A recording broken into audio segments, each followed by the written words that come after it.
Welcome to the ToolHound Learning Center. Let's look at picking transfer requests on the ToolHound Mobile app. After logging in, tap Pick Request under Locations. Scroll to find the transfer request to pick or type the number in the filter bar at the top.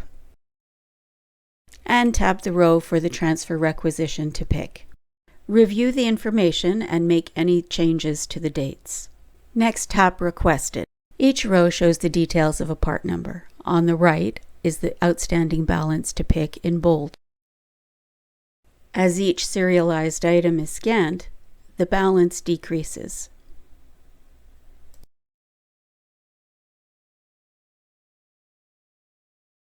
Tap the image to get a close-up of the picture and tap back to return to the list.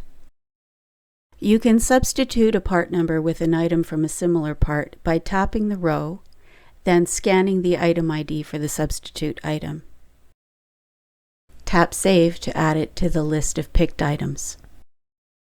To pick quantities, such as consumables and bulk tools, tap the row for the part. Enter the quantity picked and tap Save. The balance is updated on the Requested tab. When assembling many quantity items, you might not want to add each one individually.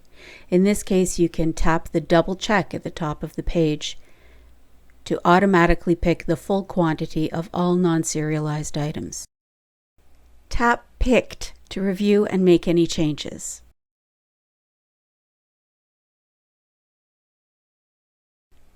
Tap Save to generate the transfer.